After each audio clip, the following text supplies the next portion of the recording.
नमस्कार दोस्तों, स्वागत है आपका study for public service commission में आरआरबी एनटीपीसी पीवाई सीरीज के अंदर जो है आज हम 33वां जो है भाग यहाँ पे डिस्कस करने वाले हैं। 33 जो है पार्ट आज हम डिस्कस करने वाले हैं। इससे पहले जो है 32 पार्ट्स आ चुके हैं। आपको उन सभी पार्ट्सों को जो है सीक्वेंस वाइज देखना है। अगर आप सीबीटी 1 के अंदर सिलेक्शन लेना चाहते हैं तो 3 चीज़ें जो है आपको करनी पड़ेगी। पहला तो आपको जो है पीवाईक्यू सीरीज लगानी पड़ेगी, जिससे आपको अंदाज़ा लग सके कि कितने जो है किस डिफ़िकल्टी के जो है क्वेश्चन पूछे जाते हैं, किस लेवल के आपके क्वेश्चन पूछे जाते हैं।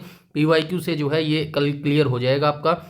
साथ में पीवाईक्यू से क्या क्लियर होगा कि किस सब्जेक्ट से जो है कितने क्वेश्चन पूछे जा रहे हैं। बाकी एक सेपरेट वीडियो बनाकर मैं इसमें बता भी दूंगा कि किस सब्जेक्ट से जो है ज़्यादा क्वेश्चन पूछे जाते हैं। वैसे बता देता हूं, करंट अफेयर से जो है सबसे ज़्यादा क्वेश्चन पूछे जाते हैं। जो पिछला पेपर हुआ था आरआरबी एनटीपीसी का, उसके अंदर 8 से 12 क्वेश्चन जो है करंट अफेयर के पूछे गए थे। इसी वजह से जो है करंट अफेयर का रोल काफ़ी इंपॉर्टेंट हो जाता है। 3 चीज़ें आपको क्या करनी है, एक तो पीवाईक्यू सीरीज करना है, दूसरा आपको क्या करना है, स्टैटिक जीके पढ़नी है, दूसरा आपको स्टैटिक जीके पढ़नी है, और तीसरा क्या करना है, तीसरा आपको करंट अफेयर पढ़ना है। ये तीनों चीज़ें जो है आपको स्ट्रॉन्ग करनी पड़ेगी आपके एनटीपीसी जीके जीएस के लिए। अगर आप 33 से 35 क्वेश्चन अगर करना चाहते हैं ठीक, तो आपको ये 3 चीज़ें अपनी जो है बिल्कुल स्ट्रॉन्ग करनी पड़ेगी। और ये तीनों चीज़ें जो है आपको इसी चैनल पर मिल जाएंगी। पीवाईक्यू सीरीज़ तो डेली आती है, रात को 8 बजे आती है। पीवाईक्यू जो सीरीज है ये डेली रात को 8 PM पे आ जाती है क्लास। और रही बात जीके जी उसकी स्टैटिक जीके की और करंट अफेयर की, तो स्टैटिक जीके वाला पोर्शन जो है static GK plus current affair, तो इन दोनों की जो वीडियो है वो सैटरडे और संडे को आती है 2 दिन। सैटरडे और संडे को 2 दिन आती है शाम को 4 बजे। ठीक है, ये दोनों क्लासें जो हैं आप जरूर देखेंगे अगर आपका जो है सिलेक्शन लेना चाहते हैं, सीबीटी 1 जो है आप अगर क्लियर करना चाहते हैं तो। ठीक है, इसके अलावा अगर आपका कोई भी डाउट है, क्वेरी है या कोई भी सजेशन है तो प्लीज़ आप कमेंट सेक्शन में कमेंट करके बता सकते हैं। तो चलिए आज के वीडियो सेशन की हम शुरुआत कर लेते हैं। क्वेश्चन नंबर फर्स्ट पर चलते हैं। तो क्वेश्चन नंबर फर्स्ट की बात करें तो क्वेश्चन नंबर फर्स्ट में क्या कहा गया है, निम्नलिखित में से कौन सा कथन सही नहीं है।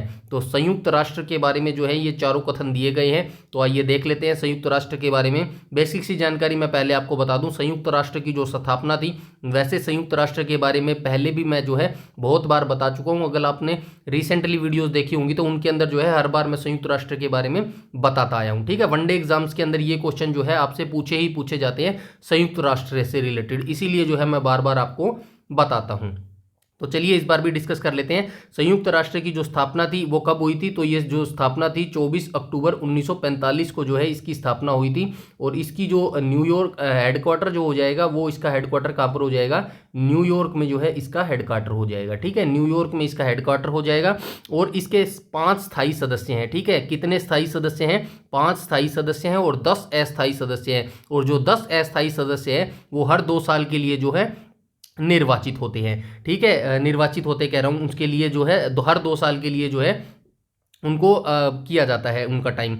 तो उसके बाद आप देखेंगे 5 स्थायी सदस्य हो गए, 10 अस्थायी सदस्य हो गए, और 5 जो स्थायी सदस्य हैं वो कौन कौन से हैं। पहला तो हो गया चीन हो गया, दूसरा फ्रांस हो गया, तीसरा रूस हो गया, चौथा यूनाइटेड किंगडम हो गया, और 5वां हो गया संयुक्त राज्य अमेरिका। तो ये जो है 5 इनके स्थायी सदस्य हैं। उसके बाद 6 इनकी आधिकारिक भाषाएं भी है। 6 इनकी आधिकारिक भाषाएं कौन सी है तो वो भी मैं आपको बता देता हूं। तो ये जानना आपके लिए बेहद इंपॉर्टेंट है। ऐसे ही जो है क्या नाम है, स्टेटमेंट बेस्ड जो है क्वेश्चन आपसे पूछा जा सकता है, इसीलिए जो है मैं ये सारी जानकारी आपको बता रहा हूँ। ठीक है, 6 इनकी आधिकारिक भाषाएं कौन कौन सी है। पहली अंग्रेजी है, दूसरी चीनी है, तीसरी फ्रेंच है, चौथी रूस है, 5वीं स्पेनिश है, और छठी जो है अरबी है। ठीक है, ये 6 इनकी जो है ऑफिशियल लैंग्वेज है। उसके बाद संयुक्त राष्ट्र के कितने अंग हैं, तो संयुक्त राष्ट्र के जो मुख्य अंग है वो 6 मुख्य अंग है। कौन कौन से 6 मुख्य अंग है, पहला तो संयुक्त राष्ट्र महासभा है, दूसरा संयुक्त परिषद है, तीसरा संयुक्त राष्ट्र आर्थिक एवं सामाजिक परिषद है, कितने हो गए, 1 2 3, ठीक है 3 हो गए ना। चौथा हो जाएगा संयुक्त राष्ट्र न्यास परिषद, 5वां हो जाएगा अंतर्राष्ट्रीय न्यायालय जिसका जो हेडक्वार्टर है वो नीदरलैंड के हेग में है, और छठा हो जाएगा संयुक्त राष्ट्र सचिवालय। ये इसके जो इंपॉर्टेंट पॉइंट थे संयुक्त राष्ट्र से रिलेटेड, एवरीथिंग मैंने बता दिया है। एक चीज रह गई है, अंतर्राष्ट्रीय न्यायालय जो होता है ना, जिसका हेडक्वार्टर नीदरलैंड के हेग में है। तो यहाँ पे जो है जो ये अंतर्राष्ट्रीय सर्वोच्च न्यायालय है, इसका जो न्यायाधीशों का कार्यकाल होता है वो कितना होता है, 9 वर्ष का इसका जो है कार्यकाल होता है। ठीक है, अब चलते हैं क्वेश्चन के ऊपर। तो कौन सा कथन जो सही नहीं है वो देख लेते हैं। अभी जो मैंने डिटेल दी है उसी से रिलेटेड जो है इस क्वेश्चन को सोल्व करने की कोशिश करेंगे। पहले ऑप्शन में क्या कहा गया है, संयुक्त राष्ट्र सुरक्षा परिषद के 5 स्थायी सदस्य हैं। बिल्कुल सही बात है, 5 स्थायी सदस्य हैं और 10 इसके अस्थायी सदस्य हैं। ठीक है, ये कथन तो बिल्कुल सही है। दूसरा क्या कहा गया है, संयुक्त राष्ट्र की 6 आधिकारिक भाषाएं हैं। ये भी करेक्ट हो जाएगा। 6 आधिकारिक भाषाएं मैं आपको बता चुका हूं, चीन, अंग्रेजी, फ्रेंच, ठीक है, अरबी हो गया, ये सारी भाषाएं हो जाएंगी। उसके बाद क्या कहा गया है, अंतर्राष्ट्रीय न्यायालय में 15 न्यायाधीश हैं, तो ये भी करेक्ट हो जाएगा। तो गलत कौन सा हो जाएगा, तो गलत हो जाएगा ये वाला। अंतर्राष्ट्रीय न्यायालय के न्यायाधीशों का कार्यकाल 5 वर्ष नहीं होता, कितने वर्ष होता है, 9 वर्ष होता है इनका कार्यकाल। ठीक है, राइट ऑप्शन हो जाएगा option number c. I hope आप समझ गए होंगे इस क्वेश्चन के बारे में एवरीथिंग डिटेल। संयुक्त राष्ट्र के बारे में आई थिंक आप अच्छे से समझ गए होंगे। चलते हैं नेक्स्ट क्वेश्चन पे। क्वेश्चन नंबर 2 में बोला गया है, लाल पांडा डैश की पत्तियां खाता है। जो लाल पांडा एक जानवर है, ये किस पौधे की जो है पत्तियां खाता है। तो ये बांस जो पौधा होता है ना, जिसको इंग्लिश में बैम्बू बोलते हैं, बैम्बू बोलते हैं, इसी के पौधे की जो पत्तियां हैं वो खाता है लाल पांडा। ठीक है, चलते हैं नेक्स्ट क्वेश्चन पे, क्वेश्चन नंबर 3 पर। क्वेश्चन नंबर 3 में बोला गया 100 निब्बल्स डैश बिट के बराबर होती है। तो 100 निब्बल जो है कितने बिट्स के बराबर होती है। सबसे पहले मैं बता देता हूं, जो एक निब्बल होती है, एक निब्बल जो होती है ये कितने बिट्स के बराबर होती है, तो ये 4 बिट्स के बराबर होती है। ठीक है, 4 बिट्स के बराबर होती है। तो कितना हो जाएगा, 4 इंटू जो है कितना पूछा गया, 100 पूछा गया ना, 4 इंटू 100 करेंगे तो कितना आ जाएगा, 400 बिट्स आ जाएगा। ठीक है, तो कितने बिट्स के बराबर होगी, 400 निब्बल्स, तो ये हो जाएगा ऑप्शन नंबर डी, 400 बिट्स के ये बराबर होगी। आपको ये याद रखना है, एक निब्बल जो है कितने बिट्स के बराबर होती है, 4 बिट्स के बराबर होती है। ठीक है, चलते हैं नेक्स्ट क्वेश्चन पे।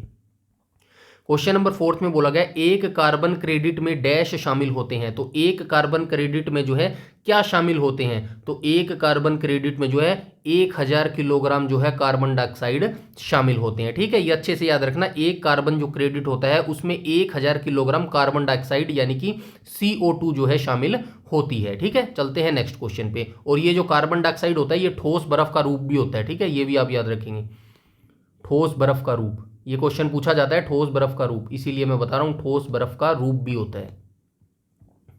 ठीक है, चलते हैं नेक्स्ट क्वेश्चन पे। क्वेश्चन नंबर 5 में बोला गया, कामागाटा मारू डोहे एक वाष्प चालित जलयान था। सबसे पहले आपको क्या याद रखना है, कामागाटा मारू जो है ये क्या था, ये एक वाष्प शक्ति चलित जो है जलयान था। याद रखना है, ये एक जहाज था कामागाटू मारू, और कौन था ये, जापानी जहाज था ये।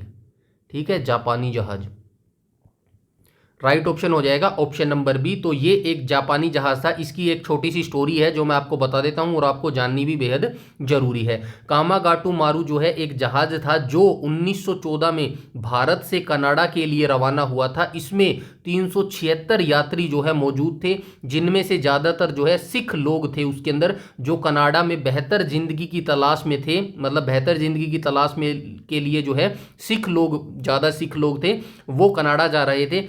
लेकिन जहाज जब वैंकूवर पहुंचा, कनाडा के वैंकूवर शहर में पहुंचा, तो कनाडा सरकार ने जो है यात्रियों को उतरने देने से मना कर दिया, यानी कि जो है यात्रियों को अनुमति नहीं दी कनाडा के अंदर आने की। ठीक है, इसीलिए जो है ये वापस भेज दिया गया था। ये जितने भी यात्री थे ना, इनको जो है वापस भेज दिया गया था। ठीक है, तो ये एक जो है घटना थी जो कि कामागाटू मारू की थी। ये एक वाष्प चालित जलयान था जो कि एक जापानी जहाज था, जो कि भारत से कनाडा तक गया था ये जापान। ठीक है, ये स्टोरी छोटी सी आपको याद रखनी है। उसके बाद चलते हैं नेक्स्ट क्वेश्चन पर, क्वेश्चन नंबर 6 पर। ठीक है, क्वेश्चन नंबर 6 में क्या कहा गया, उस युग्म का चयन करें जो सुमेलित नहीं है। बंदरगाह और उसकी स्थिति, मतलब ये पूछा गया है, यहाँ पे बंदरगाह दिया गया है और यहाँ पे इनका जो है स्थान दिया गया है, तो कौन सा सुमेलित नहीं है ये पूछा गया है। तो कांडला बंदरगाह गुजरात के अंदर है, ये तो बिल्कुल सही है भाई। उसके बाद हम बात करें मुर्मुगुआ बंदरगाह गोवा के अंदर है, ये भी सही है। तूतीकोरिन बंदरगाह तमिलनाडु में है, ये भी सही है। पारदीप बंदरगाह जो है पुडुचेरी के अंदर, ये गलत हो जाएगा। ठीक है, ऑप्शन नंबर डी जो है ये करेक्ट हो जाएगा। तो कांडला बंदरगाह जो है ये गुजरात के अंदर अवस्थित हो जाएगा। मुर्मुगुआ जो है मुर्मुगुआ बंदरगाह है, ये कहाँ पर हो जाएगा, गोवा के अंदर अवस्थित हो जाएगा। तूतीकोरिन तमिलनाडु में अवस्थित हो जाएगा। और राइट ऑप्शन हो जाएगा पारदीप बंदरगाह। ठीक है, ये आपको याद रखना है। और पारदीप जो बंदरगाह है ये कहाँ पर अवस्थित है, ये उड़ीसा के अंदर अवस्थित है। ठीक है, उड़ीसा में अवस्थित है। क्या अवस्थित है? पारदीप बंदरगाह। ठीक है, ये जानकारी भी जो है आप याद रखेंगे। चलते हैं नेक्स्ट क्वेश्चन पे।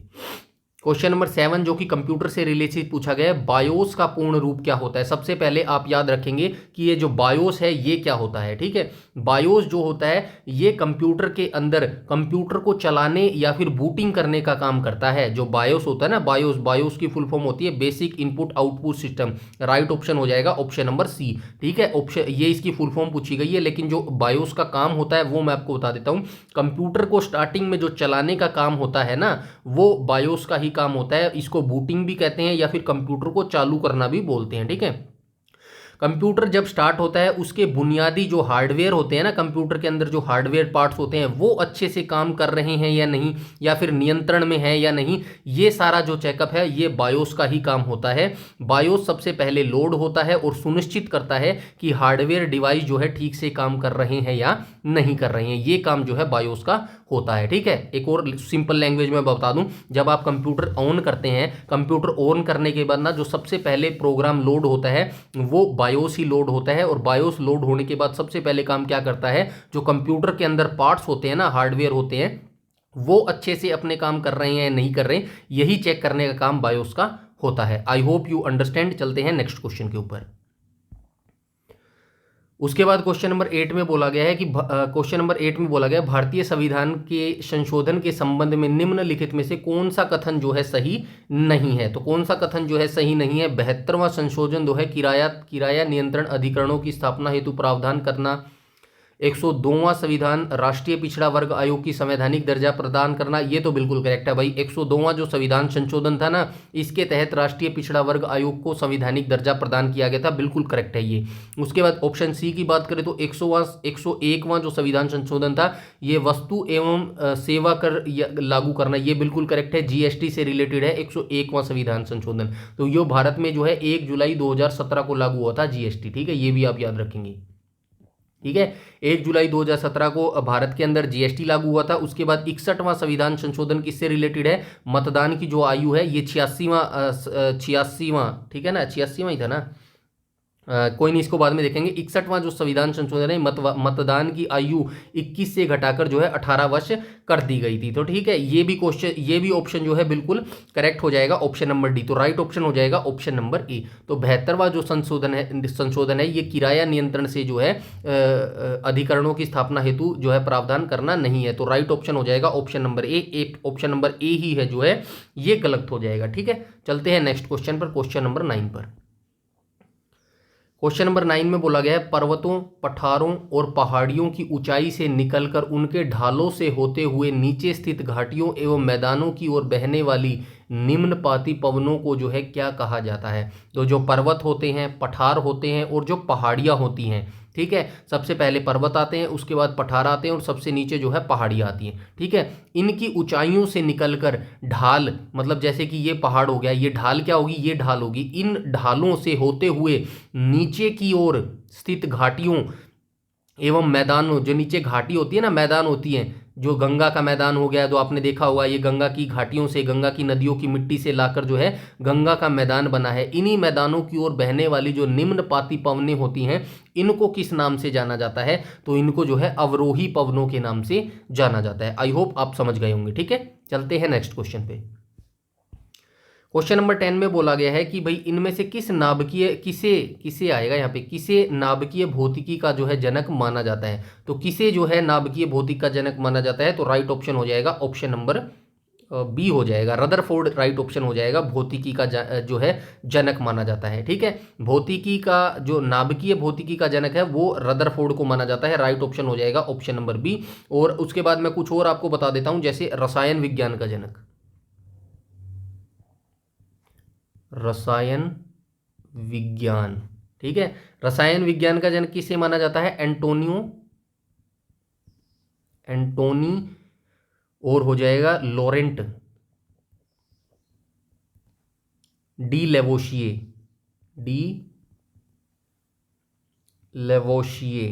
ठीक है, ये क्या हो जाएंगे? तो ये जो महान इंसान है ये हो जाएंगे रसायन विज्ञान के जनक हो जाएंगे। ठीक है, उसके बाद बात करें हम भौतिकी के जनक, ये तो नाभिकीय भौतिक का जनक पूछा गया है।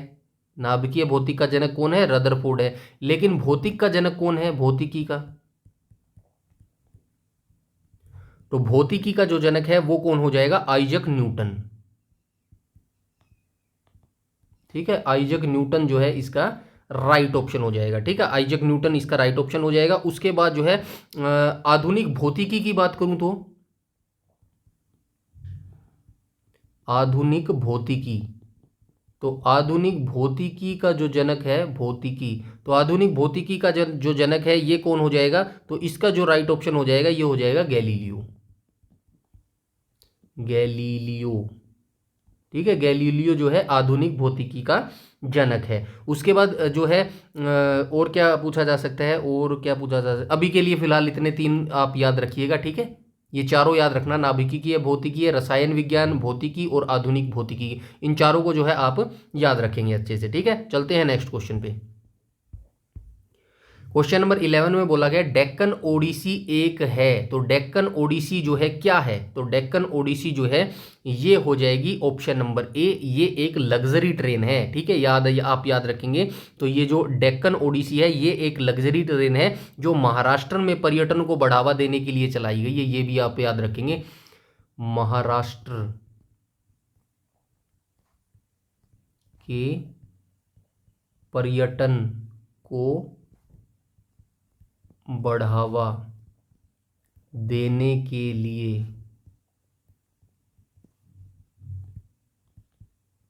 चलाई गई ट्रेन। ठीक है, ये आप याद रखेंगे, महाराष्ट्र में पर्यटन को बढ़ावा देने के लिए ये चलाई गई ट्रेन है। भारतीय रेलवे और महाराष्ट्र राज्य सरकार का एक संयुक्त उद्यम है ये। तो कौन कौन इसको चलाता है? एक तो भारतीय रेलवे चलाती है, भारतीय रेलवे प्लस महाराष्ट्र सरकार, तो महाराष्ट्र सरकार, इन दोनों का मिलकर ये इनिशिएटिव है। ठीक है, ये भी आप याद रखेंगे। ठीक है, चलते हैं नेक्स्ट क्वेश्चन पे, क्वेश्चन नंबर 12 में। क्वेश्चन नंबर 12 में क्या पूछा गया? Select pair that match correctly institute to the city, तो कौन सा ऐसा इंस्टीट्यूट है जो बिल्कुल सही मैच किया गया है? तो कौन सा राइट ऑप्शन हो जाएगा? ऑप्शन नंबर बी का करेक्ट हो जाएगा, potato research Dehradun, central leather research सलीम, central arid zone research institute Jodhpur और central drug institute Kanpur. Right option हो जाएगा ऑप्शन नंबर सी, जो ये central arid zone research institute है ये जोधपुर के अंदर करेक्ट है, ये जोधपुर के अंदर ही अवस्थित है। उसके बाद ये सारे जो है गलत मैच किए गए हैं, मैं आपको बता देता हूं कौन सा कहां पर जो है इंस्टीट्यूट है। ठीक है, सबसे पहले जो है सेंट्रल पोटैटो रिसर्च इंस्टीट्यूट की बात करें तो हिंदी में क्या कहेंगे? केंद्रीय आलू अनुसंधान केंद्र। कहां पर अवस्थित है? शिमला के अंदर ये अवस्थित है। ठीक है, शिमला। शिमला कहां पर होगा? शिमला होगा हिमाचल प्रदेश के अंदर। ठीक है, एचपी। ठीक है, हिमाचल प्रदेश के अंदर ये अवस्थित है। उसके बाद सेंट्रल लेदर रिसर्च इंस्टीट्यूट की बात करूं तो सेंट्रल लेदर रिसर्च इंस्टीट्यूट को हिंदी में क्या कहेंगे? केंद्रीय चमड़ा अनुसंधान केंद्र। कहां पर अवस्थित है? तो ये अवस्थित है चेन्नई के अंदर। चेन्नई कहां पर है? चेन्नई तमिलनाडु के अंदर है। ठीक है,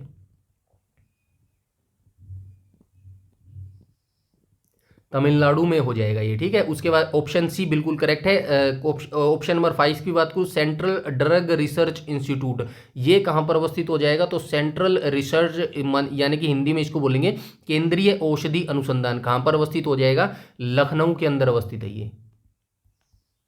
लखनऊ कहाँ पर है? यूपी के अंदर अवस्थित है। ठीक है, ये सारी राजधानी है। शिमला हिमाचल प्रदेश की राजधानी, तमिलनाडु की चेन्नई हो जाएगी, और यहाँ पे जोधपुर नहीं आएगा, जयपुर राजधानी हो जाएगी राजस्थान की, और लखनऊ राजधानी हो जाएगी यूपी की। ये सारी चीज़ें जो है आप ऐसे ही याद रखेंगे। चलते हैं नेक्स्ट क्वेश्चन पे, क्वेश्चन नंबर 13 पर। तो क्वेश्चन नंबर 13 में बोला गया किस शहर में जंतर मंतर नहीं है? तो किस शहर में जो है जंतर मंतर नहीं है? सबसे पहले आप याद रखेंगे कुल जंतर मंतर कितनी है? तो भारत में जो है कुल 5 जंतर मंतर वेधशालाएं हैं। भारत में कुल 5 जंतर मंतर वेधशालाएं हैं। वेधशालाएं, ठीक है, 5 भारत में 5 हैं। कौन कौन सी है ये भी मैं आपको जो है बता देता हूं। दिल्ली, जयपुर, कहाँ कहाँ मौजूद है? दिल्ली, जयपुर,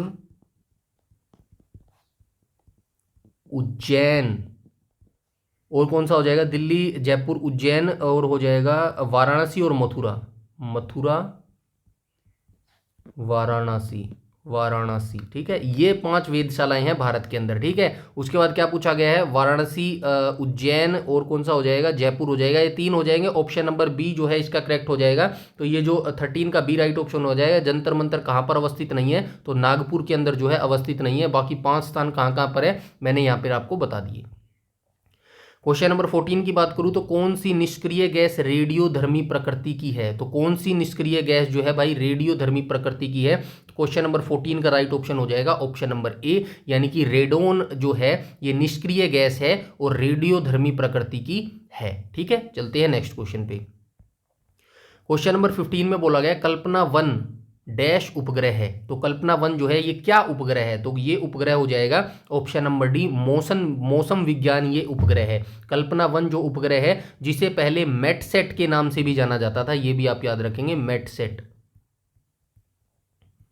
ठीक है। मेटसेट 1 के नाम से भी जाना जाता था, के नाम से,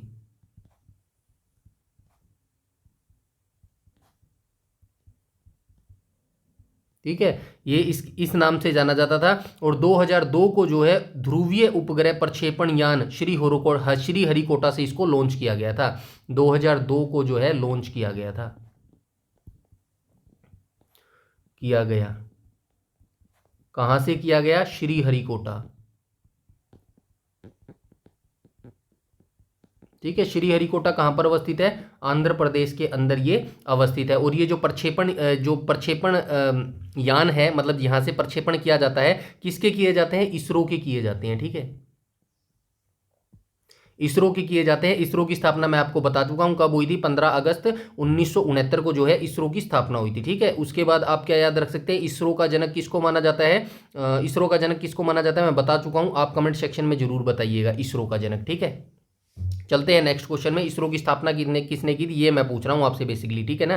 15 अगस्त 1969 को जो है इस इसरो की स्थापना हुई थी, 1969 को, ठीक है। चलते हैं नेक्स्ट क्वेश्चन पे, क्वेश्चन नंबर 16 पर। क्वेश्चन नंबर 16 में बोला गया है निम्नलिखित में से कौन सा उपग्रह भारतीय प्रौद्योगिकी संस्थान कानपुर द्वारा संचालित किया गया था, तो कौन सा उपग्रह जो है भारतीय प्रौद्योगिकी संस्थान कानपुर के द्वारा जो है आईआईटी कानपुर के द्वारा जो है संचालित किया गया था, तो ये राइट ऑप्शन हो जाएगा ऑप्शन नंबर ए, जुगनू। जो ये जुगनू उपग्रह था जिसको आईआईटी कानपुर के द्वारा संचालित किया गया था, ठीक है। चलते हैं नेक्स्ट क्वेश्चन पे, क्वेश्चन नंबर 17 पर। क्वेश्चन नंबर 17 में कहा गया निम्नलिखित में से कौन सी नाभिकीय शक्ति संचालित पनडुब्बी है, तो नाभिकीय संचालित पनडुब्बी, जो पनडुब्बी होती है ना जो पानी के अंदर चलती है, वो जो नाभिकीय शक्ति संचालित है, नाभिकीय शक्ति से चलती है पानी के अंदर पनडुब्बी, तो वो कौन सी हो जाएगी भारत की, तो ये हो जाएगी ऑप्शन नंबर डी, यानी कि आईएनएस जो अरिहंत है ये नाभिकीय शक्ति संचालित पनडुब्बी है, ठीक है। चलते हैं नेक्स्ट क्वेश्चन पे, क्वेश्चन नंबर 18 पर। क्वेश्चन नंबर 18 में कहा गया नेहरू देशभक्त हैं जबकि जिन्ना राजनीतिज्ञ हैं, यह उक्ति किसके द्वारा कही गई थी, यानी कि ये जो कथन है नेहरू तो देशभक्त हैं जबकि जिन्ना जो है ये राजनीतिज्ञ है, यह कथन किसके द्वारा कहा गया था, तो यह कथन जो है भाई मोहम्मद इकबाल के द्वारा जो है कहा गया था, ठीक है। ये भी आप याद रखेंगे। और ये जो जिन्ना थे ना ये मुस्लिम लीग में 1913 के अंदर 1913 में जो है मुस्लिम लीग के अंदर स्थापित हो गए थे, मतलब इंक्लूड हो गए थे। जो मुस्लिम लीग था इसकी स्थापना कब हुई थी, 1906 में जो है इसकी स्थापना हुई थी। स्टार्टिंग में मोहम्मद अली जिन्ना ने जो है मुस्लिम लीग का विरोध किया था, लेकिन 1913 में जो है ये इस लीग के अंदर शामिल हो गए थे। और 1940 में जो है पहला मुस्लिम लीग का जो बात रखी थी इन्होंने, 1940 में इन्होंने मुस्लिम लीग ने बात रखी थी कि भाई पाकिस्तान को एक अलग जो है देश बना देना चाहिए, अलग जो है मुल्क बना देना चाहिए, ठीक है। 1940 ये तीनों जो है आप याद रखेंगे, ठीक है। उसके बाद हम चलते हैं आगे। वैसे तो बहुत सारी बातें हैं बताने के लिए, ठीक है, अभी के लिए इतना जरूरी है आपके लिए वही मैं आपको बता रहा हूँ। क्वेश्चन नंबर 19 की बात करूँ तो यदि आप MS वर्ड में Ctrl+A कुंजियों का प्रयोग करते हैं तो आप क्या करने का प्रयास कर रहे हैं, तो क्या करने का प्रयास कर रहे हैं, CTRL से क्या होता है, CTRL से ये होता है +A से होता है, तो सब कुछ जो है सेलेक्ट हो जाता है, ठीक है। क्या लिखूँ, सब कुछ सेलेक्ट, कैसे लिखेंगे, सब कुछ सेलेक्ट,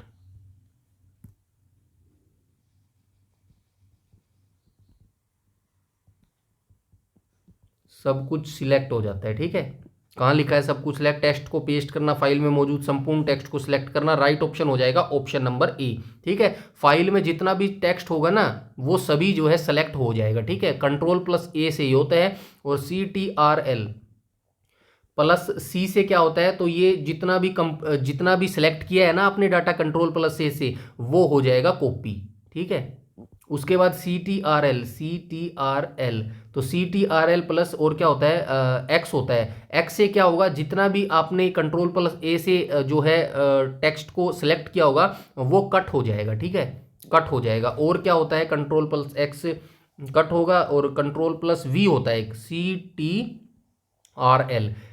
प्लस और क्या होता है, वी होता है ना। वी से क्या होगा, जितना भी आपने कंट्रोल प्लस ए से सेलेक्ट किया था डाटा को, वो कंट्रोल प्लस वी से जो है पेस्ट हो जाएगा। ठीक है, ये 3-4 जो है शॉर्टकट की आप याद रखेंगे। ठीक है, चलते हैं नेक्स्ट क्वेश्चन पे। क्वेश्चन नंबर 20 की बात करूं तो 20 में सबसे पहले क्या पूछा गया, एशियाई खेल पूछे गए हैं। तो आप याद रखेंगे एशियाई खेलों की शुरुआत कब से हुई थी, 1951 से हुई थी एशियाई खेलों की शुरुआत। और जो पहला संस्करण था ये कहाँ पर आयोजित हुआ था, तो ये नई दिल्ली के अंदर आयोजित हुआ था। ठीक है, नई दिल्ली। ठीक है, 1951 में इनकी शुरुआत हुई थी। पहले एशियाई खेल भारत की राजधानी नई दिल्ली में आयोजित किए गए थे, और जो है भारत में अब तक 2 बार आयोजन हो चुका है। और यही शायद क्वेश्चन में पूछा गया है, 2 बार आयोजन। दोनों बार आयोजन कहाँ पर हुआ है, 2 बार आयोजन हुआ है, दोनों बार आयोजन नई दिल्ली के अंदर हुए हैं। ठीक है, नई दिल्ली के अंदर हुआ है। कब कब हुआ है मैं साल साल बता देता हूँ। पहला जो है 1951 में हुआ था, और दूसरा जो है 1982 में हुआ था। ठीक है, ये दोनों ईयर याद रखेंगे। राइट ऑप्शन हो जाएगा ऑप्शन नंबर डी, इसका जो है करेक्ट हो जाएगा। चलते हैं क्वेश्चन नंबर 21 में, रेल कोच फैक्ट्री पंजाब के किस शहर में अवस्थित है। तो रेल कोच जो फैक्ट्री है ये कहाँ पर अवस्थित है, तो ये कपूरथला में जो है अवस्थित है। रेल कोच फैक्ट्री कपूरथला जो है, इसकी स्थापना कब हुई थी, 1986 में जो है इसकी स्थापना हुई थी। ठीक है, 1986 में।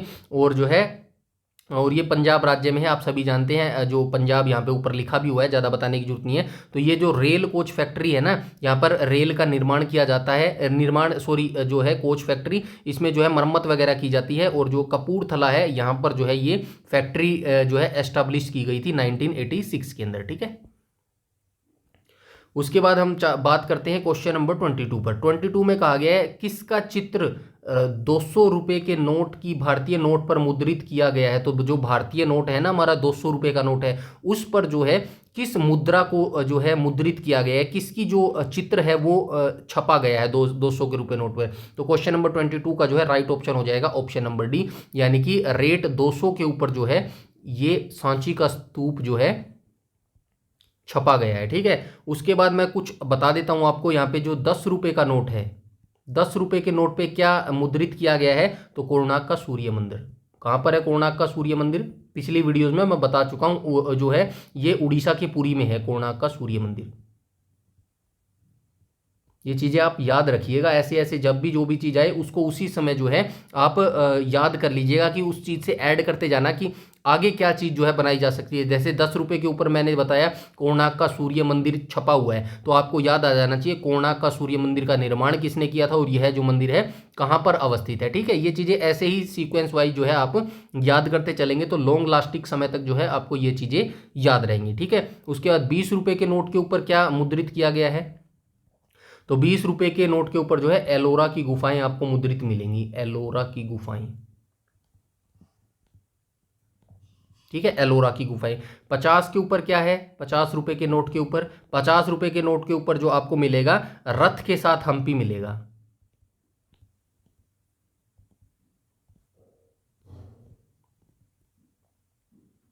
रथ के साथ जो है आपको हम्पी मिलेगा।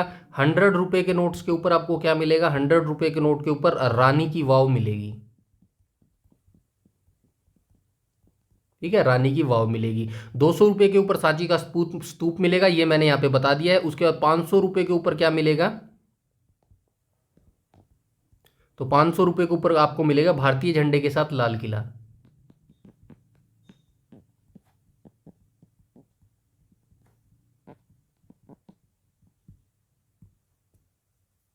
लाल किला।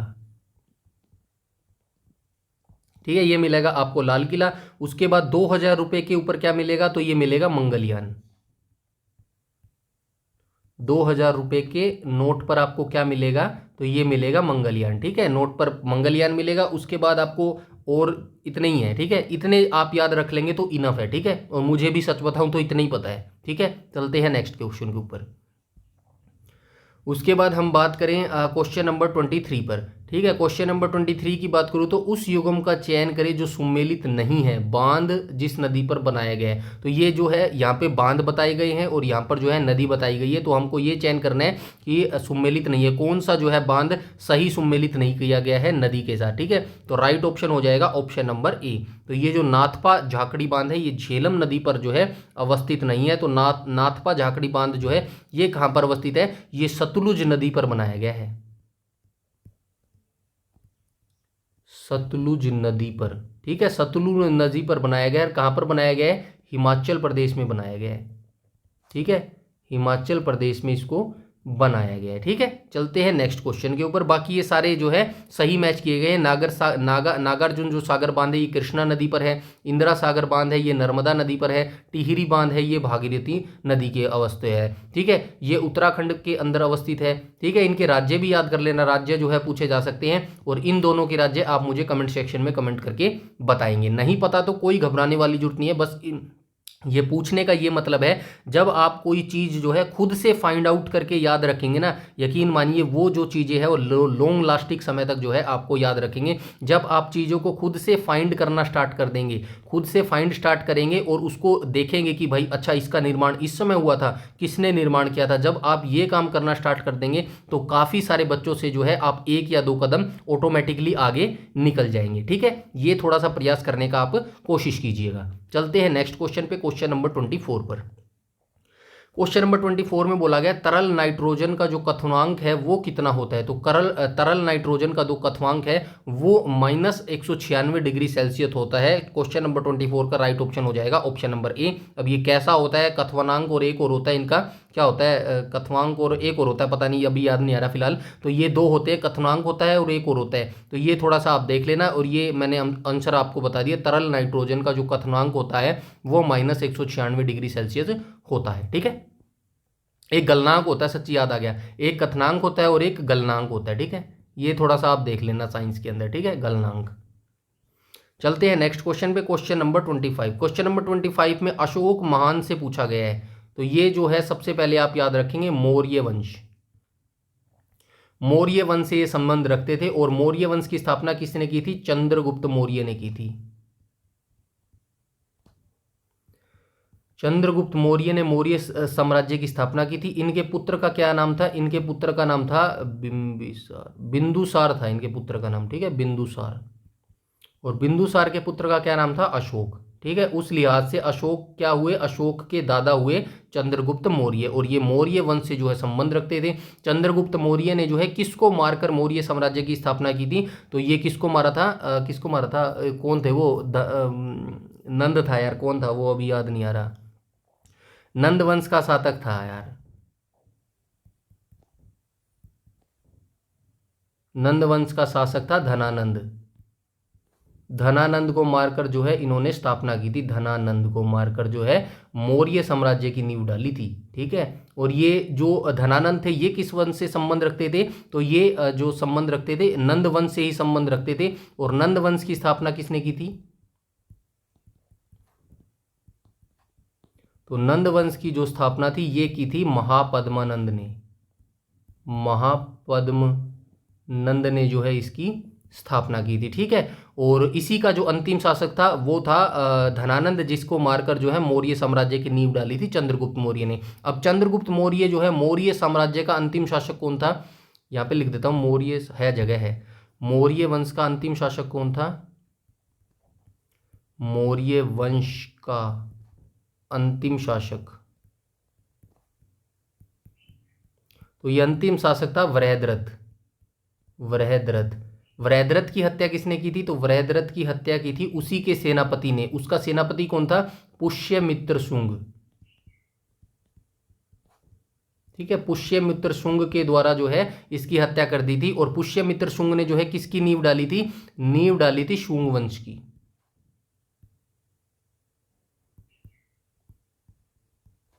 शुंग वंश की, ठीक है। ये ऐसी चीजें आपको याद रखनी है, शुंग वंश।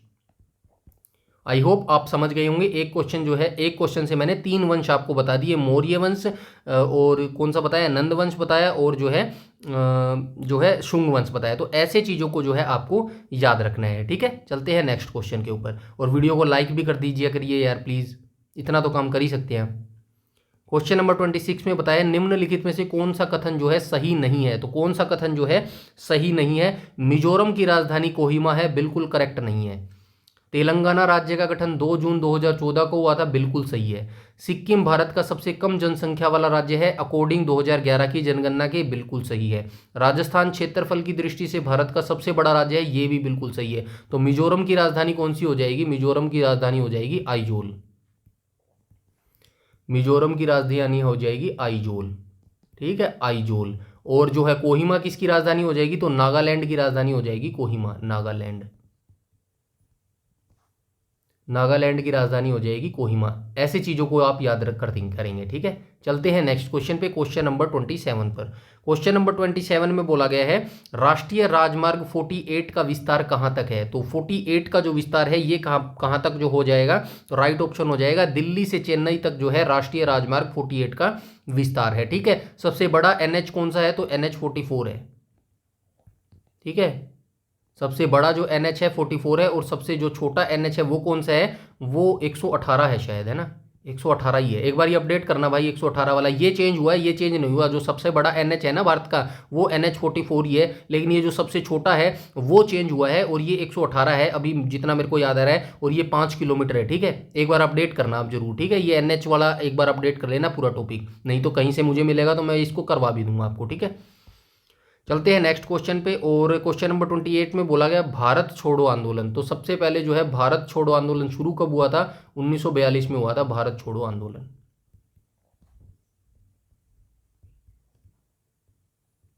कब शुरू हुआ था? 8 अगस्त हुआ था ना।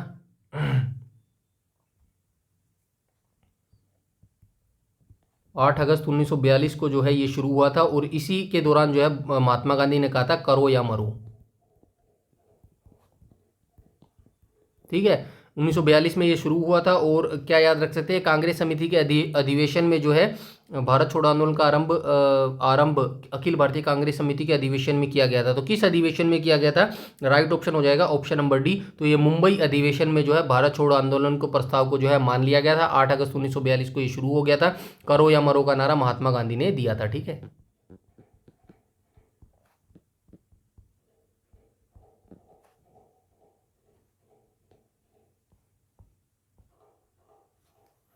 क्वेश्चन नंबर 29 में बोला गया विकल्पों में से कौन सा कथन सही नहीं है? तो दिए गए विकल्पों में से जो है कौन सा कथन सही नहीं है? बौद्ध धर्म ग्रंथ, बौद्ध जो धर्म ग्रंथ है ना, ये पाली भाषा में लिखे गए हैं, बिल्कुल करेक्ट है, पाली भाषा में लिखे गए हैं। गौतम बुद्ध का जो जन्म स्थान है नेपाल में स्थित है, लुम्बिनी में हुआ था, ये भी करेक्ट है। लुम्बिनी में जो है इनका जन्म कब हुआ था? 563 ईसा पूर्व।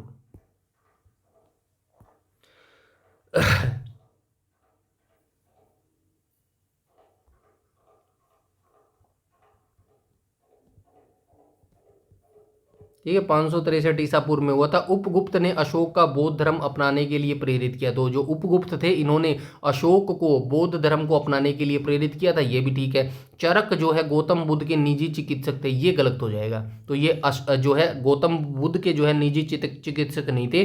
चरक ने जो है चरक संहिता को भी लिखा है। तो चरक संहिता, चरक जो थे ये किसके चिकित्सक थे? ये कनिष्क के चिकित्सक थे, कनिष्क, ठीक है। कुषाण शासक थे ये कनिष्क, कुषाण शासक,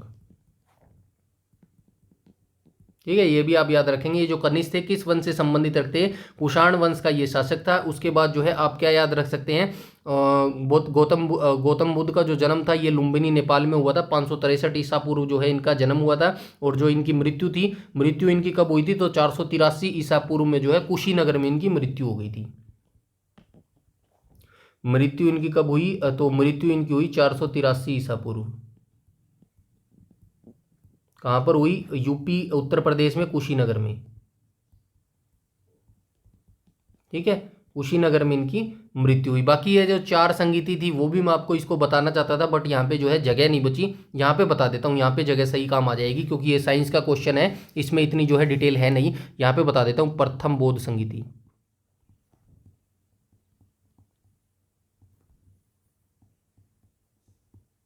ये इंपॉर्टेंट है, यहाँ से पूछा जाता है, इसीलिए बता रहा हूँ। प्रथम हो गया, द्वितीय, तृतीय, चतुर्थ, ये 4 संगीति हुई थी, तो इनके बारे में आपको पता होना चाहिए। जो प्रथम बौद्ध संगीति थी, सॉरी, कब हुई थी? 483 ईसा पूर्व, ठीक है, 483 ईसा पूर्व,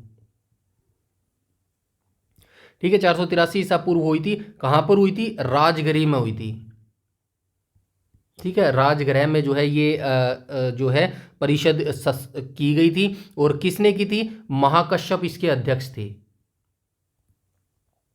महाकश्यप इसके अध्यक्ष थे। और किसके जो है संरक्षण में हुई थी? तो अजात शत्रु के संरक्षण में हुई थी, ठीक है, अजात शत्रु के ये संरक्षण में हुई थी। द्वितीय की बौद्ध परिषद की बात करूं तो ये हुई थी 383 ईसा पूर्व, ठीक 100 साल के बाद हुई थी, ठीक है, 383 ईसा पूर्व में हुई थी। और ये कहां पर हुई थी द्वितीय बौद्ध संगीति? तो वैशाली में हुई थी। अध्यक्षता किसने की थी? सुबु कामी ने की थी अध्यक्षता, सुबु कामी ने अध्यक्षता की थी। किसके संरक्षण में हुई थी? कालाशोक के संरक्षण में हुई थी, ठीक है, कालाशोक के संरक्षण में हुई थी। तृतीय बौद्ध संगीति की बात करूं तो 250 ईसा पूर्व हुई थी, ठीक है, 250 ईसा पूर्व, 250 ईसा पूर्व हुई थी। कहां पर हुई थी? तो ये पाटलिपुत्र में हुई थी, पाटलिपुत्र में। किसने अध्यक्षता की थी? तो ये मोगली, मोगली क्या नाम था? मोगली पुत्तिस, ठीक है, मोगली पुत्तिस,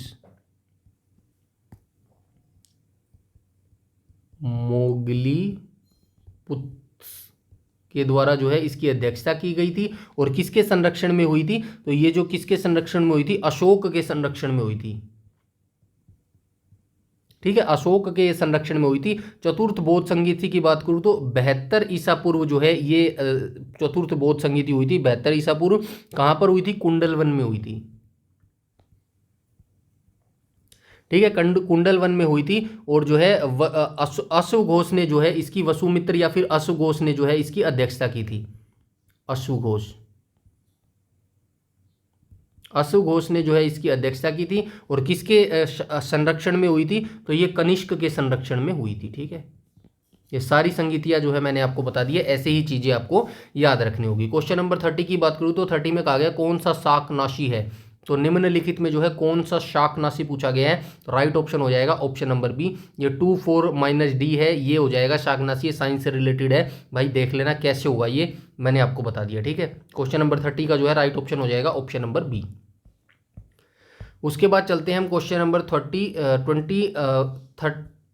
पर चलते हैं। 31 में क्या कहा गया है? इसरो के संचार उपग्रह जी सेट आएगा, ये जी सेट 29 में लगाए गए उच्च सर्वोच्च रेजोल्यूशन कैमरे का नाम क्या है, जो हिंद महासागर में क्षुद्र जलपोतों की गतिविधियों की निगरानी करने में सक्षम है? ये यहाँ पे कुछ G729, ये छोड़ दो यार एक बार, ये क्वेश्चन यहाँ पे टाइपिंग मिस्टेक गलत है, समझ ही नहीं आ रहा जी क्या है ये, ठीक है, इसको छोड़ दो एक बार, कोई बात नहीं। क्वेश्चन नंबर 32 में बोला गया है इनमें से किसे मलेरिया के संरक्षण संबंधी शोध के लिए नोबेल पुरस्कार से जो है सम्मानित किया गया था? तो मलेरिया के संरक्षण से संबंधी शोध किया था, उन्हें नोबेल पुरस्कार से सम्मानित किया गया था। कौन व्यक्ति थे ये? तो ये व्यक्ति थे रोनाल्ड रोस। रोनाल्ड रोस ने जो है मलेरिया के संरक्षण से संबंधी शोध किया था, और इसी शोध के लिए जो है इनको नोबेल पुरस्कार से सम्मानित किया गया था। मलेरिया जो है प्लाज्मोडियम परजीवी से संक्रमित मादा एनाफ्लीज मच्छर के काटने से फैलता है। मैं लिख देता हूं, जो मलेरिया है, मलेरिया प्लाज्मोडियम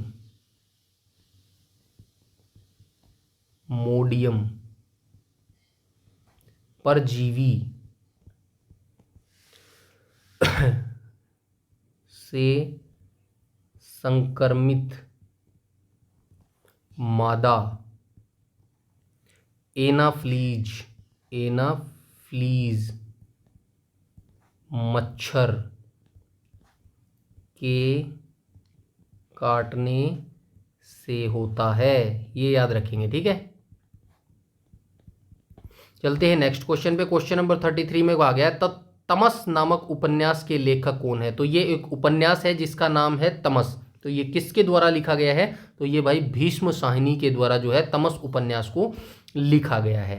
34 की बात करूं तो उस यगम का चयन करें जो सुमेलित नहीं है, मरुस्थल और उसकी स्थिति। तो यहाँ पे मरुस्थल दिए गए हैं और यहाँ पे जो है इनका लोकेशन दिया गया है। तो पहला ही जो ऑप्शन है वो गलत हो जाएगा, तो यही ऑप्शन जो है राइट हो जाएगा। नहीं पूछा गया ना, तो कालाहारी मरुस्थल जो है भाई भारत में नहीं, तो ये दक्षिण अफ्रीका में अवस्थित है,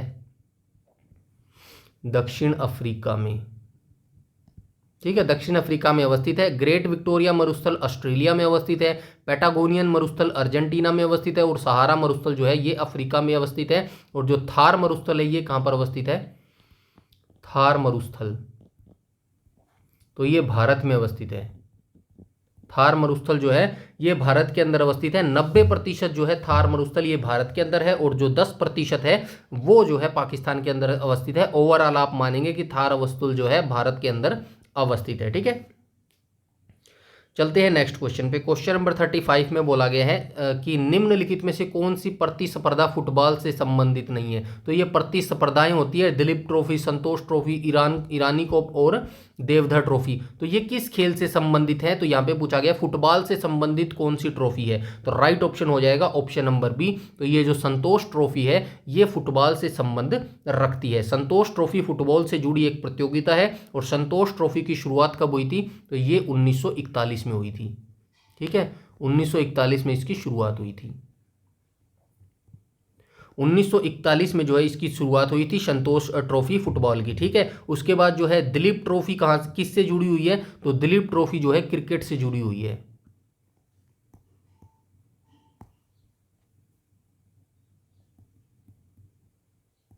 ठीक है। दिलीप ट्रॉफी जो है ये क्रिकेट से जुड़ी हुई है। उसके बाद आप क्या मानेंगे? देवधर ट्रॉफी भी क्रिकेट से जुड़ी हुई है। कहाँ पर है देवधर ट्रॉफी? ये रही देवधर ट्रॉफी। तो ये जो देवधर ट्रॉफी है ये भी क्रिकेट से ही जुड़ी हुई है। उसके बाद क्या बच गया? उसके बाद बच गया ईरानी कप। तो ईरानी कप जो है किससे जुड़ा हुआ है? ईरानी कप भी जो है क्रिकेट से ही जुड़ा हुआ है,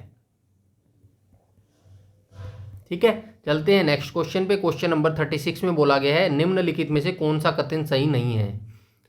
आज तो स्टेटमेंट बेस्ड ही क्वेश्चन आ रहे हैं ज़्यादा, तो आप याद रखना वनडे एग्जाम आजकल नाम के वनडे एग्जाम्स रह गए हैं। ये जो क्वेश्चन पेपर बनाए जाते हैं बिल्कुल जो है पीसीएस के तौर पर बनाए जाते हैं। पीसीएस का एग्जाम अगर किसी बच्चे ने दिया होगा तो वो भी आपको देखा होगा पीसीएस जो है आईएएस के लेवल पे पहुंच गया है क्वेश्चन पेपर, ठीक है। तो ये जो वनडे एग्जाम्स में है ये स्टेटमेंट बेस्ड क्वेश्चन देने लग गए हैं। तो अपनी तैयारी इसी तरीके से रखिएगा जैसे मैं आपको बता रहा हूँ ना डिटेल से। ये अगर सेपरेट वाइज मैं क्वेश्चन का अगर आंसर बताता चलूँ ना तो ये 12 से 15 मिनट की वीडियो से ज़्यादा लंबी वीडियो नहीं बनेगी। लेकिन ये जो वीडियो मैं आपको करवा रहा हूँ 40 से 45-50 मिनट की लंबी वीडियो, इसके अंदर आपको ऐसे ही डिटेल में लिखना पड़ेगा, याद करना पड़ेगा, तभी जो है आप स्टेटमेंट बेस्ड क्वेश्चन को हल कर पाएंगे, ठीक है। आई होप आप समझ गए होंगे, ठीक है। चलते हैं नेक्स्ट क्वेश्चन पे। क्वेश्चन नंबर 36 में बोला गया कौन सा कथन जो है सही नहीं है। तो देख लेते हैं। असम भारत का जो है सबसे बड़ा चाय उत्पादक राज्य है, बिल्कुल सही बात है।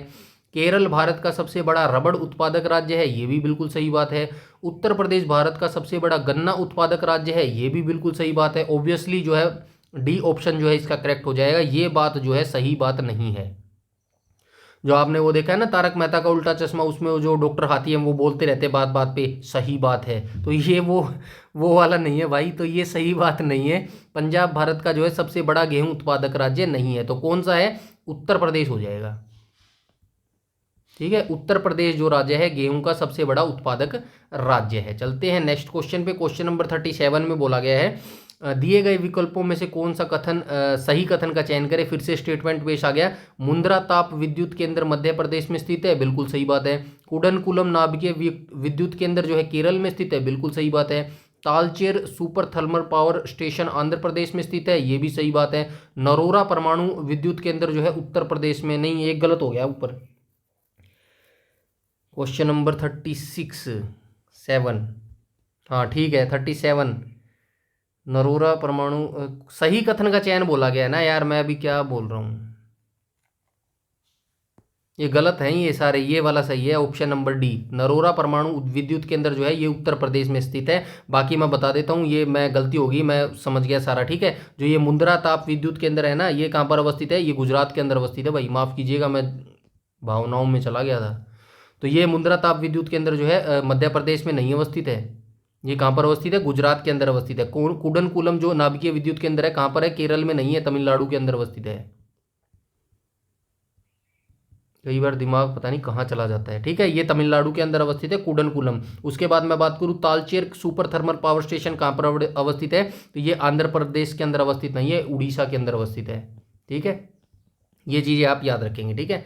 चलते हैं नेक्स्ट क्वेश्चन पे। क्वेश्चन नंबर 38 में बोला गया थोरियम का एक अयस्क है, तो इनमें से जो है कौन सा जो है थोरियम का एक अयस्क है, मोनोसाइट जो है इसका राइट ऑप्शन हो जाएगा क्वेश्चन नंबर 38 का। तो ये आज के जो है टॉप क्वेश्चन थे जो हमने यहाँ पे डिस्कस किए। आई होप आपको वीडियो अच्छी लगी होगी। प्लीज़ बस आपको ज़्यादा से ज़्यादा इस वीडियो को लाइक करना है और शेयर करना है अपने दोस्तों के साथ, अपने रिलेटिव के साथ, अपने दोस्तों के साथ, अपने घर वालों के साथ, जो भी पढ़ाई कर रहा है, जो भी किसी भी तैयारी कर रहा है। जरूरी नहीं है कॉम्पिटिशन की तैयारी कर रहा है, कोई बच्चा जो 7वीं 8वीं 9वीं या फिर 10वीं क्लास में है, +1 +2 में, उन सभी बच्चों को जो है हिस्ट्री का ज्ञान होना चाहिए, ये सारी चीज़ें पता होना चाहिए। मेरा ये मानना है इन फ्यूचर जैसे हमारी टेक्नोलॉजी चल रही है, बच्चों को स्टार्टिंग से ही जो है आप प्रिपरेशन कराइएगा, क्योंकि 8वीं 9वीं से ही अगर वो इन चीज़ों को पढ़ना स्टार्ट करेंगे तभी जाके है वो कंपटीशन के अंदर जो है परफॉर्म कर पाएंगे। वरना कंपटीशन इतना तगड़ा होता जा रहा है, एकदम से 1 या 2 साल के अंदर बच्चे का कुछ नहीं हो सकता। इसी तरह 8वीं 9वीं क्लास से बच्चा अगर धीरे धीरे भी पढ़ता चलेगा तो +1 +2 या फिर फर्स्ट ईयर के अंदर आते आते उसकी ये चीज़ें इतनी स्ट्रॉन्ग हो जाएगी, यकीन मानिएगा कि पहले अटैम्प्ट में वो जो है कंपटीशन का एग्जाम पेपर निकाल लेगा, ठीक है। इसीलिए मैं आपको बोलता हूं बस आपको लाइक करना है और शेयर करना है, और चैनल पर पहली बार विजिट कर रहे हैं तो चैनल को सब्सक्राइब भी कर लेना और बेल आइकन बटन को टैप कर लेना, ताकि समय पर आपको सारी नोटिफिकेशन मिलती रहे। यूट्यूब पर अगर आप हमें फॉलो करते हैं तो प्लीज़ हमारा टेलीग्राम ग्रुप जरूर से जरूर ज्वाइन कर लेना, क्योंकि ये जितनी भी सारी PDF हैं ये सारी हमारी टेलीग्राम पर ही प्रोवाइड करवाई जाती हैं, जिसका लिंक आपको वीडियो के डिस्क्रिप्शन में मिल जाएगा, वहाँ से जो है ज्वाइन कर सकते हैं। इसके अलावा कोई भी अगर आपका डाउट है, क्वेरी है, या कोई भी आप सजेशन देना चाहते हैं तो प्लीज़ कमेंट सेक्शन के अंदर कमेंट करके बता सकते हैं। इस वीडियो में इतना ही रखते हैं, तब तक के लिए धन्यवाद।